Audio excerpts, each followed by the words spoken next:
इथे मी दोन वेगवेगळे धागे घेतलेले आहेत. आपल्याला सिल्क धाग्याची चेन स्टिच कशी द्यायची ते इथे मी दाखवत आहे. चला आता हे दोन्ही धागे एक सोबतच घ्यायचे आहेत. पहिले इथे मी स्टँडिंग लाईन काढून घेतलेली आहे आणि हे धागे कशा पद्धतीने आपल्याला दोन्ही सोबत घ्यायचे आहेत ते बघा. इथे मी साधी गाठ दिलेली आहे. इथे मी 3 वेळा साधी गाठ दिलेली आहे. आता डाव्या हातामध्ये हा धागा बॅक साइडला नेऊन सुईने वरती खेचून घ्यायचा आहे. इथे सुई मी खाली टाकून घेतलेली आहे आणि धागा सुईला गुंडाळून घेऊन सुई वरती खेचून घेतलेली आहे. तुम्ही व्हिडिओमध्ये पाहू शकता कशा पद्धतीने हा धागा सुईमध्ये अडकवलेला आहे. चेन स्टिच देताना आपल्याला दोन्ही पण धागे सोबतच वरती खेचून घ्यायचे आहेत. इथे सुईमध्ये दोन्ही पण धागे व्यवस्थित अडकलेले आहेत. आता इथे मी चेन स्टिच देत आहे. सिल्कचा धागा असल्यामुळे धागा तुटण्याची शक्यता जास्त असते, त्यामुळे हलक्या हाताने आपल्याला हा धागा खेचून घ्यायचा आहे. आपल्याला चेन स्टिच कशी द्यायची ते ह्या आधीही व्हिडिओमध्ये पाहिलेले आहे. सेम त्याच पद्धतीने आपल्याला आता ही चेन स्टिच द्यायची आहे.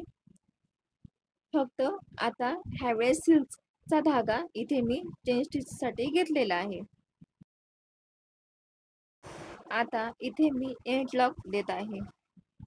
मी इथे तुम्हाला दाखवण्यासाठी वेगवेगळे धागे घेतलेले आहेत, पण आपण ज्या वेळेस डिझाईन काढतो ना त्यावेळेस आपल्याला दोन्ही धागे सेमच एकाच कलरचे घ्यायचे आहेत. इथे मी सिल्क थ्रेडच्या पानाची डिझाईन कशी बनवायची ते दाखवत आहे. त्यासाठी मी इथे पेन्सिलने आधी पान काढून घेतलेलं आहे. इथे मी साधी सुई घेतलेली आहे आणि पानाच्या टोकापासून सुई वरती काढून घेतलेली आहे. आता इथे एक टाका टाकून घेतलेला आहे. पुन्हा खालील बाजूस सुई नेऊन बॅक साइडनं सुई वरती खेचून आपण पहिल्या टाका जिथे टाकलेला होता तिथेच पुन्हा सुई टाकायची आहे. मी इथे सांगण्यापेक्षा तुम्ही स्वतः व्यवस्थित व्हिडिओ पाहिला की तुमच्या लगेच लक्षात येईल ही टाके कशा पद्धतीने टाकायची असतात. टाके अगदीच सोपे आहेत.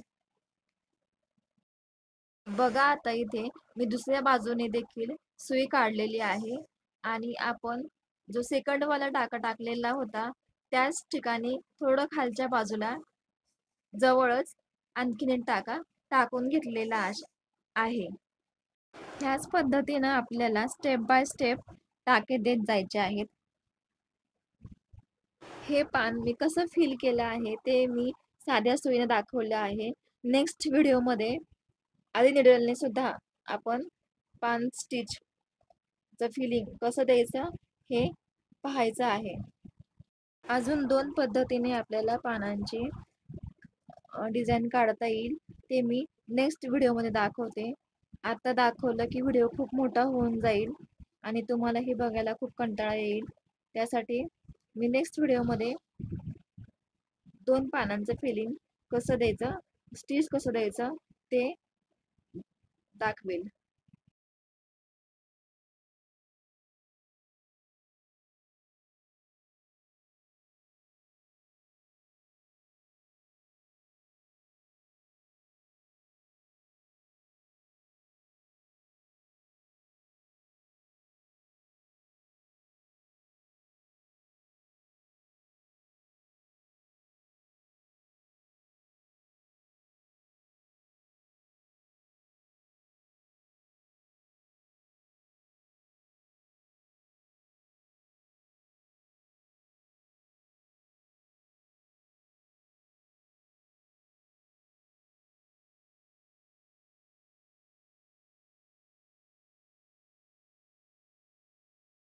आता इथे आपलं स्टिच कंप्लीट झालेलं आहे आणि मी बॅक साईडला एंड लॉक केलेला आहे. पहा आता ही पानांची डिझाईन आपल्याला ही अशा पद्धतीने दिसेल. आता आपल्याला इथे आउटलाईन द्यायची आहे. तुम्ही इथे कट पाईप, शुगर बीड्स तुम्हाला जे आवडेल त्यानं आउटलाईन तुम्ही देऊ शकता. इथे मी शुगर बीड्स घेतलेले आहेत.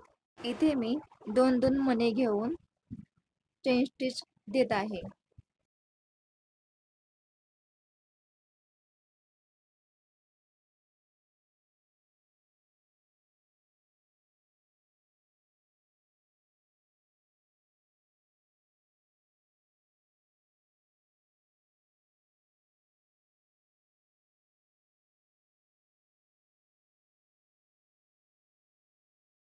इथे माझी बीडची आउटलाईन कंप्लीट झालेली आहे आणि इथे मी आता एंड लॉक देत आहे.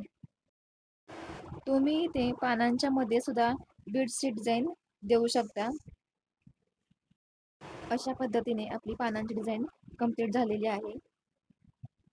इथे एंड लॉक केलेला जास्तीचा धागा पेजच्या साहाय्याने कट केलेला आहे.